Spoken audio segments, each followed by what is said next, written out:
ಸ್ನೇಹಿತರೆ, ಕೆನರಾ ಬ್ಯಾಂಕ್ ಇಂದು ದೇಶದ ಬಹುದೊಡ್ಡ ಬ್ಯಾಂಕ್ಗಳಲ್ಲಿ ಒಂದಾಗಿದೆ. ಇಂದಿನ ಕೆನರಾ ಬ್ಯಾಂಕ್ ಹುಟ್ಟಿದ್ದು ನಮ್ಮ ಕರ್ನಾಟಕದಲ್ಲಿ. ಹೌದು ಸ್ನೇಹಿತರೆ, ಕೆನರಾ ಬ್ಯಾಂಕ್ ಹುಟ್ಟಿದ್ದು ಇಂದಲ್ಲ, 119 ವರ್ಷಗಳ ಹಿಂದೆ. ಅಂದರೆ ನಾವು ನೀವೆಲ್ಲ ಹುಟ್ಟುವ ಮುಂಚೆ, ಅಷ್ಟೇಕೆ ನಮ್ಮ ಅಜ್ಜಂದಿರು ಕೂಡ ಹುಟ್ಟುವ ಮುಂಚೆಯೇ ಕೆನರಾ ಬ್ಯಾಂಕ್ ಹುಟ್ಟಿತ್ತು. ಹೌದು ಸ್ನೇಹಿತರೆ, ಈ ಕತೆ ಶುರುವಾಗುವುದು 1906ರಲ್ಲಿ ಪ್ರಶಾಂತ ಪಟ್ಟಣವಾದ ಮಂಗಳೂರಿನಲ್ಲಿ. ಆ ಸಮಯದಲ್ಲಿ ಬ್ರಿಟಿಷರ ಆಡಳಿತ ನಡೆಯುತ್ತಿತ್ತು. ಆಗ ಭಾರತೀಯರು ಕಟ್ಟಿದ ಬ್ಯಾಂಕ್ಗಳು ಕೆಲವು ಮಾತ್ರ ಭಾರತದಲ್ಲಿದ್ದವು. ಸಾಮಾನ್ಯ ಜನರು ಲೇವಾದೇವಿದಾರರನ್ನು ಅವಲಂಬಿಸಬೇಕಿತ್ತು. ಅವರ ಮುಂದೆ ಸಾಲಕ್ಕಾಗಿ ಕೈ ಚಾಚಬೇಕಿತ್ತು. ಅದು ಕೂಡ ಭಾರಿ ದೊಡ್ಡ ಮೊತ್ತದ ಬಡ್ಡಿ ನೀಡಬೇಕಿತ್ತು. ಅಂತಹ ಸಂದರ್ಭದಲ್ಲಿ ಒಬ್ಬ ದಾರ್ಶನಿಕ ವ್ಯಕ್ತಿ ವ್ಯವಸ್ಥೆಯನ್ನು ಬದಲಿಸಬೇಕೆಂದು ಯೋಚಿಸುತ್ತಾರೆ. ಅವರೇ ಅಮ್ಮೆಂಬಳ ಸುಬ್ಬರಾವ್ ಪೈ. ಅವರು ಮುಂದಿನ ಭವಿಷ್ಯದ ಸಮಾಜಕ್ಕಾಗಿ ಬೇರೆಯದೇ ಕನಸು ಕಂಡಿದ್ದರು. ಜನರುಗಳು ದುಡಿದ ದುಡ್ಡನ್ನು ಕೂಡಿಡುವುದಕ್ಕಾಗಲಿ, ಹಣದ ಅವಶ್ಯಕತೆ ಇದ್ದಾಗ ಸಾಲ ತೆಗೆದುಕೊಳ್ಳುವುದಕ್ಕಾಗಲಿ ಯಾವುದೇ ಅಧಿಕೃತ ಮೂಲವನ್ನು ಅವಲಂಬಿಸುತ್ತಿರಲಿಲ್ಲ. ಈ ರೀತಿಯಾಗಿ ಜೀವನ ನಡೆಸುತ್ತಿದ್ದ ಜನರ ಜೀವನ ವಿಧಾನವನ್ನೇ ಬದಲಿಸಬೇಕೆಂದು ಹೊರಟವರೇ ಈ ಅಮ್ಮೆಂಬಳ ಸುಬ್ಬರಾವ್ ಪೈ. ಸ್ವಾತಂತ್ರ್ಯ ಪೂರ್ವ ಭಾರತದಲ್ಲಿ ಬ್ರಿಟಿಷರ ಕಪಿಮುಷ್ಟಿಯಲ್ಲಿ ಭಾರತವಿದ್ದಾಗ ಹಲವಾರು ಜನರು ನಮ್ಮದೇ ಸ್ವಂತದ ಬ್ಯಾಂಕು ಅಥವಾ ಫೈನಾನ್ಸ್ ಕಂಪನಿಗಳನ್ನು ಹುಟ್ಟುಹಾಕುವ ಕನಸು ಕಂಡಿದ್ದರು. ಆದರೆ ಅದು ಎಲ್ಲರಿಂದಲೂ ಆಗಲಿಲ್ಲ. ಅಲ್ಲೊಬ್ಬ ಕನಸುಗಾರ ಮಾತ್ರ ತನ್ನ ಕನಸನ್ನು ಸಾಕಾರಗೊಳಿಸಿದ್ದ. ಮಂಗಳೂರಿನಂಥ ಸಣ್ಣ ಪಟ್ಟಣವೊಂದರಿಂದ ಬಂದಿದ್ದ ಈ ವ್ಯಕ್ತಿ ದೂರದರ್ಶಿತ್ವ ಮತ್ತು ಪ್ರಾಮಾಣಿಕತೆ ಇದ್ದರೆ ಒಂದಿಡೀ ಸಮಾಜದ ದಿಕ್ಕನ್ನೇ ಬದಲಿಸಬಹುದು ಎಂದು ತೋರಿಸಿಕೊಟ್ಟರು. ಅಮ್ಮೆಂಬಳ ಸುಬ್ಬರಾವ್ ಪೈ ಒಬ್ಬ ವಕೀಲರಾಗಿದ್ದರು. ಸಮಾಜದ ಜನರ ಉದ್ಧಾರದ ಬಗ್ಗೆ ಅವರು ಚಿಂತಿಸಿದ್ದೇ ಹಣಕಾಸು ಕ್ಷೇತ್ರಕ್ಕೆ ಕಾಲಿಡುವಂತಾಯಿತು. ಅವರು ಕೇವಲ ಲಾಭಕ್ಕಾಗಿ ಈ ಕ್ಷೇತ್ರಕ್ಕೆ ಕಾಲಿಡಲಿಲ್ಲ, ಸಮಾಜ ಸುಧಾರಣೆಗಾಗಿ ಈ ಕ್ಷೇತ್ರಕ್ಕೆ ಕಾಲಿಟ್ಟಿದ್ದರು. ಅಮ್ಮೆಂಬಳ ಸುಬ್ಬರಾವ್ ಪೈ 1852 ನವೆಂಬರ್ 19ರಂದು ದಕ್ಷಿಣ ಕನ್ನಡದ ಮುಲ್ಕಿ ಎಂಬ ಊರಿನಲ್ಲಿ ಜನಿಸಿದರು. ಅವರೊಬ್ಬ ಸ್ಥಿತಿವಂತ ಮತ್ತು ಗೌರವಸ್ಥ ಮನೆತನದಲ್ಲಿ ಹುಟ್ಟಿದ್ದರು. ಅವರು ಹುಟ್ಟಿದ ಸಮಯದಲ್ಲಿ ಆಗಷ್ಟೇ ಶಿಕ್ಷಣ ಮತ್ತು ಆಧುನಿಕ ವಿಚಾರಧಾರೆಗಳು ಕರಾವಳಿ ಕರ್ನಾಟಕದಲ್ಲಿ ಹರಡಲಾರಂಭಿಸಿದ್ದವು. ಇಂತಹ ವಾತಾವರಣದಲ್ಲಿ ಕಲಿಕೆಗೆ ಮತ್ತು ಸಾಮಾಜಿಕ ಅಭಿವೃದ್ಧಿಗೆ ಬಾಲ್ಯದಲ್ಲಿಯೇ ಸುಬ್ಬರಾವ್ ಆಸಕ್ತಿ ತೋರಿದ್ದರು. ಅವರು ಕಾನೂನು ಓದಿ ವಕೀಲರಾದರು. ಆ ಕಾಲದಲ್ಲಿ ಅವರೊಬ್ಬ ಮಂಗಳೂರಿನ ಪ್ರಸಿದ್ಧ ವಕೀಲರಾಗಿದ್ದರು. ತಮ್ಮ ಬುದ್ಧಿವಂತಿಕೆಗೆ ಮತ್ತು ಚಾಕಚಕ್ಯತೆಗೆ ಅವರು ಹೆಸರಾಗಿದ್ದರು. ಪ್ರಸಿದ್ಧ ವಕೀಲರಾಗಿ ಅವರು ಬೇಕಾದಷ್ಟು ದುಡಿದು ಸಂಪಾದಿಸಿದ್ದರು. ಆದರೂ ಕೂಡ ಅವರು ಸಾಮಾನ್ಯ ಜನರ ಸಮಸ್ಯೆಗಳಿಗೆ ಮಿಡಿಯುತ್ತಿದ್ದರು. ಬಡತನ, ಅನಕ್ಷರತೆ ಮತ್ತು ಲೇವಾದೇವಿದಾರರ ಶೋಷಣೆಗೆ ಜನರು ಬಲಿಯಾಗುತ್ತಿದ್ದುದನ್ನು ಅವರು ಕಣ್ಣಾರೆ ಕಾಣುತ್ತಿದ್ದರು. ಈ ಎಲ್ಲ ಸಮಸ್ಯೆಗಳಿಗೆ ಶಿಕ್ಷಣ ಮತ್ತು ಆರ್ಥಿಕ ಸಬಲೀಕರಣವೇ ಪರಿಹಾರ ಎಂದವರು ಮನಗಾಣುತ್ತಾರೆ. ಬ್ಯಾಂಕ್ ಎನ್ನುವುದು ಕೇವಲ ಸಮಾಜದ ಆರ್ಥಿಕ ಕೇಂದ್ರವಲ್ಲ, ಅದು ಪ್ರತಿಯೊಂದು ರೀತಿಯಲ್ಲೂ ಸಾಮಾನ್ಯ ಮನುಷ್ಯನೊಂದಿಗೆ ಸಹಾಯಕವಾಗಿ ನಿಲ್ಲುವ ಒಂದು ಕೇಂದ್ರ ಎಂದವರು ಒಮ್ಮೆ ಹೇಳಿದ್ದರು. ಅವರ ಪ್ರಕಾರ ಬ್ಯಾಂಕ್ಗಳು ಸಾಲ ಕೊಟ್ಟು ಜನರನ್ನು ಸಾಲಗಾರರನ್ನಾಗಿ ಮಾಡುವುದಲ್ಲ, ಬದಲಾಗಿ ಸಮಾಜದಲ್ಲಿನ ಜನರ ಆರ್ಥಿಕ ಪರಿಸ್ಥಿತಿಯನ್ನು ಉತ್ತಮಪಡಿಸುವುದು ಎಂದವರು ಹೇಳಿದ್ದರು. ಇಂದಿನ ಪರಿಸ್ಥಿತಿಯಲ್ಲಿ ಪ್ರತಿಯೊಂದಕ್ಕೂ EMI ಮೂಲಕ ಜನರನ್ನು ಸುಲಿಯುವ ವ್ಯವಸ್ಥೆಯಲ್ಲಿ ನಾವಿದ್ದೇವೆ. ಈ ವಿಷಯದ ಬಗ್ಗೆ ನಾವು ಸ್ವಲ್ಪ ಚಿಂತಿಸಬೇಕಾಗುತ್ತದೆ. ತಿಂಗಳ ಪ್ರಾರಂಭದಲ್ಲಿ ಸಂಬಳ ಬಂದಾಗ ಅದರಲ್ಲಿ ಆ EMI ಈ EMI ಎಂದು ನಮ್ಮನ್ನು ಎಲ್ಲ ರೀತಿಯಿಂದಲೂ ಕುಗ್ಗಿಸಿಬಿಡುವ ವ್ಯವಸ್ಥೆ ನಮ್ಮ ಇಂದಿನ ಸಮಾಜದಲ್ಲಿದೆ. ಆದರೆ ಸುಬ್ಬರಾವ್ ಪೈ ಅವರು 100 ವರ್ಷದ ಹಿಂದೆ ಹೇಳಿದ್ದರು, ಬ್ಯಾಂಕ್ ಎಂದರೆ ಅದು ಮನುಷ್ಯನ ಆರ್ಥಿಕ ಉನ್ನತಿಗೆ ಕೆಲಸ ಮಾಡಬೇಕೇ ವಿನಃ ಆತನ ಆರ್ಥಿಕ ಅವನತಿಗಲ್ಲ ಎಂದು. 1900ರ ಪ್ರಾರಂಭದಲ್ಲಿ ಭಾರತೀಯರಿಗೆ ನ್ಯಾಯಯುತ ಬ್ಯಾಂಕಿಂಗ್ ಸೇವೆಗಳು ಲಭ್ಯವಿರಲಿಲ್ಲ. ಈ ಅತ್ಯಾಸೆಯ ಲೇವಾದೇವಿದಾರರಿಂದ ಜನರನ್ನು ಕಾಪಾಡಬೇಕು ಮತ್ತು ಉಳಿತಾಯದ ಹೊಸ ಅಭ್ಯಾಸವೊಂದನ್ನು ಜನರಿಗೆ ಪರಿಚಯಿಸಲೆಂದೇ ಅಮ್ಮೆಂಬಳ ಸುಬ್ಬಾರಾವ್ ಪೈ ಅವರು ಹಣಕಾಸು ಸಂಸ್ಥೆಯೊಂದನ್ನು ಹುಟ್ಟುಹಾಕುತ್ತಾರೆ. ಅದರ ಹೆಸರು Canara Hindu permanent fund limited ಎಂದಾಗಿತ್ತು. ಇದು 1906ನೇ ಇಸವಿಯ ಜುಲೈ 1ನೇ ತಾರೀಕಿನಂದು ಮಂಗಳೂರಿನಲ್ಲಿ ಸ್ಥಾಪನೆಯಾಯಿತು.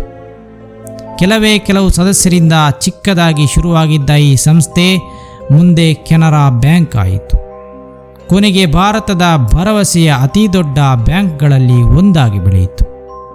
ಬ್ಯಾಂಕಿಂಗ್ ಕ್ಷೇತ್ರದಲ್ಲಿ ಸುಬ್ಬಾರಾವ್ ಅವರು ಪ್ರಾಮಾಣಿಕತೆ, ಸಾಮಾಜಿಕ ಜವಾಬ್ದಾರಿ ಮತ್ತು ಸಾಮಾಜಿಕ ಸೇವೆಯನ್ನು ತಮ್ಮ ತತ್ವವನ್ನಾಗಿ ತೆಗೆದುಕೊಂಡಿದ್ದರೆ ವಿನಃ ಲಾಭ ಗಳಿಸುವುದು ಮಾತ್ರ ಅವರ ಉದ್ದೇಶವಾಗಿರಲಿಲ್ಲ. ಆದರೆ ಸುಬ್ಬಾರಾವ್ ಅವರ ಕನಸುಗಳು ಕೇವಲ ಬ್ಯಾಂಕಿಂಗ್ ಮಾತ್ರವಾಗಿರಲಿಲ್ಲ. ಅವರು ಶಿಕ್ಷಣದ ಮಹತ್ವವನ್ನು ಅರಿತಿದ್ದರು. ಶಿಕ್ಷಣ ಪ್ರತಿಯೊಬ್ಬರನ್ನು ಬಲಶಾಲಿಗಳನ್ನಾಗಿಸುತ್ತದೆ, ಅದರಿಂದ ಇಡೀ ಸಮಾಜವನ್ನು ಪರಿವರ್ತನೆ ಮಾಡಬಹುದು ಎಂದವರು ನಂಬಿದ್ದರು. ಇದಕ್ಕಾಗಿ ಅವರು ಹಲವಾರು ಶಿಕ್ಷಣ ಸಂಸ್ಥೆಗಳನ್ನು ಸ್ಥಾಪಿಸಿದರು.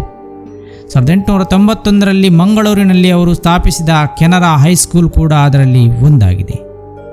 ಅಮ್ಮೆಂಬಳ ಸುಬ್ಬಾರಾವ್ ಅವರು ಹೆಣ್ಣು ಮಕ್ಕಳ ಶಿಕ್ಷಣಕ್ಕೆ ಹೆಚ್ಚು ಒತ್ತು ನೀಡಿದ್ದರು. ಅದಕ್ಕಾಗಿಯೇ 1894ರಲ್ಲಿ ಅವರು ಕೆನರಾ ಗರ್ಲ್ಸ್ ಹೈಸ್ಕೂಲ್ ಕೂಡ ಪ್ರಾರಂಭಿಸುತ್ತಾರೆ. ಆ ಸಮಯದಲ್ಲಿ ಹೆಣ್ಣು ಮಕ್ಕಳಿಗೆ ಶಿಕ್ಷಣ ಎನ್ನುವುದನ್ನು ಭಾರತದಲ್ಲಿಯೇ ಯಾರೂ ಯೋಚಿಸಿರಲೇ ಇಲ್ಲ. ಲೈಬ್ರರಿಗಳು ಮತ್ತು ಸಾಂಸ್ಕೃತಿಕ ಸಂಘಗಳನ್ನು ಕೂಡ ಸುಬ್ಬಾರಾವ್ ಪ್ರೋತ್ಸಾಹಿಸುತ್ತಾರೆ. ಈ ಎಲ್ಲ ಪ್ರಯತ್ನಗಳ ಮೂಲಕ ಅವರು ಕರಾವಳಿ ಕರ್ನಾಟಕದ ಸಾಮಾಜಿಕ ಮತ್ತು ಬೌದ್ಧಿಕ ಚೈತನ್ಯವನ್ನು ಜಾಗೃತಗೊಳಿಸುವಲ್ಲಿ ಪ್ರಮುಖ ಪಾತ್ರ ವಹಿಸಿದ್ದರು. 1909ರಲ್ಲಿ ಅಮ್ಮೆಂಬಳ ಸುಬ್ಬಾರಾವ್ ಪೈ ಅವರು ನಿಧನರಾಗುತ್ತಾರೆ. ಅವರ ದೃಷ್ಟಿಕೋನವು ಇಂದಿಗೂ ಸೇವೆ ಸಲ್ಲಿಸುತ್ತಿರುವ ಕೆನರಾ ಬ್ಯಾಂಕ್ ಮತ್ತು ಅನೇಕ ಶಿಕ್ಷಣ ಸಂಸ್ಥೆಗಳಿಗೆ ಮಾರ್ಗದರ್ಶನ ನೀಡುತ್ತಲೇ ಇದೆ.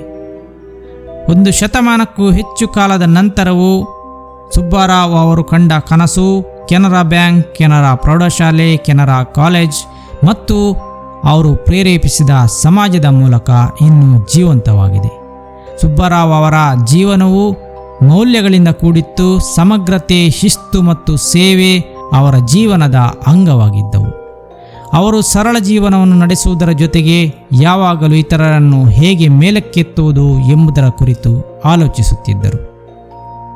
ಅಮ್ಮೆಂಬಳ ಸುಬ್ಬಾರಾವ್ ಪೈ ಅವರು ಕೇವಲ ಒಬ್ಬ ಬ್ಯಾಂಕರ್ ಆಗಿರಲಿಲ್ಲ, ಅವರೊಬ್ಬ ನೇಷನ್ ಬಿಲ್ಡರ್ ಆಗಿದ್ದರು, ಒಬ್ಬ ಶಿಕ್ಷಕರಾಗಿದ್ದರು, ಒಬ್ಬ ದೂರದೃಷ್ಟಿಯುಳ್ಳ ದಾರ್ಶನಿಕರಾಗಿದ್ದರು. ಅವರು ನಿಜವಾದ ಪ್ರಗತಿ ನಂಬಿಕೆ ಮತ್ತು ಶಿಕ್ಷಣದಿಂದ ಪ್ರಾರಂಭವಾಗುತ್ತದೆ ಎಂದು ನಂಬಿದ್ದರು. ಇಂದು ಯಾರಾದರೂ ಕೆನರಾ ಬ್ಯಾಂಕ್ ಶಾಖೆಗೆ ಕಾಲಿಟ್ಟಾಗಲೆಲ್ಲ ಅವರು ತಿಳಿಯದೆಯೇ 1906ರಲ್ಲಿ ಎಲ್ಲವನ್ನು ಪ್ರಾರಂಭಿಸಿದ ವ್ಯಕ್ತಿಯ ಕನಸಿನಲ್ಲಿ ಹೆಜ್ಜೆ ಹಾಕುತ್ತಾರೆ. ಅವರು ಕಟ್ಟಿದ್ದ ಕೆನರಾ ಬ್ಯಾಂಕ್ ಬಲು ಬೇಗನೆ ಮಂಗಳೂರಿನಾಚೆಗೂ ವಿಸ್ತರಣೆಗೊಂಡಿತು. ಕರ್ನಾಟಕದಾದ್ಯಂತ ಶಾಖೆಗಳನ್ನು ಹೊಂದಿತು. ಕೊನೆಗೆ ದಕ್ಷಿಣ ಭಾರತದಾದ್ಯಂತ ಚಾಚಿತು. 1940ರ ಮತ್ತು 50ರ ದಶಕದ ಹೊತ್ತಿಗೆ ಒಂದು ಗೌರವಯುತ ಬ್ಯಾಂಕ್ ಆಗಿ ಭಾರತದಾದ್ಯಂತ ಹೆಸರು ಪಡೆಯಿತು. 1969ರಲ್ಲಿ ಭಾರತ ಸರ್ಕಾರ ದೇಶದ 14 ಪ್ರಮುಖ ಬ್ಯಾಂಕ್ಗಳನ್ನು ರಾಷ್ಟ್ರೀಕರಣ ಮಾಡಿತು. ಅದರಲ್ಲಿ ಕೆನರಾ ಬ್ಯಾಂಕ್ ಕೂಡ ಒಂದಾಗಿತ್ತು. ಆಗ ಅದು ಪಬ್ಲಿಕ್ ಸೆಕ್ಟರ್ ಬ್ಯಾಂಕ್ ಎಂದು ಬದಲಾಯಿತು, ಅಂದರೆ ಸಾರ್ವಜನಿಕರ ಬ್ಯಾಂಕ್ ಆಯಿತು.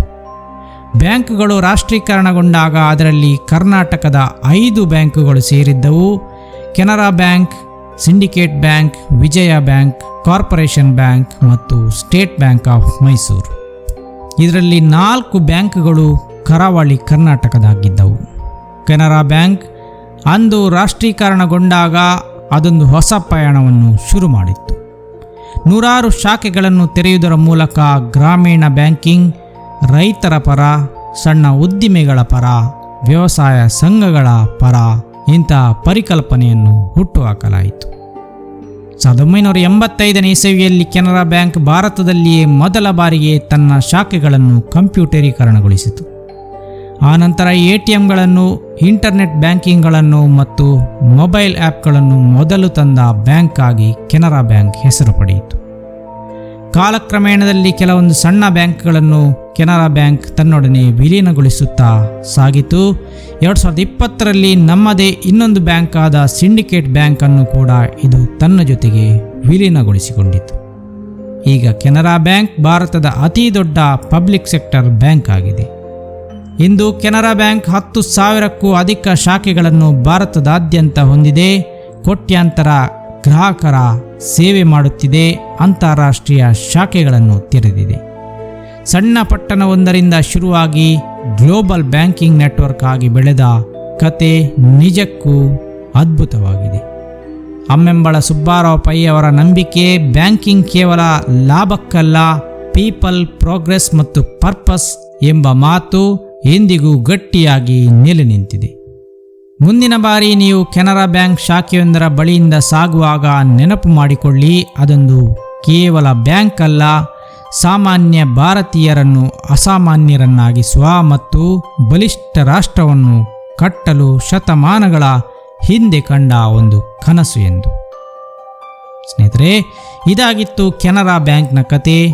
ಮಂಗಳೂರಿನಲ್ಲಿ ಹುಟ್ಟಿ ಮಿಲಿಯಾಂತರ ಜನರ ಬದುಕನ್ನು ಬದಲಿಸಿದ ಬ್ಯಾಂಕ್ನ ಕತೆ.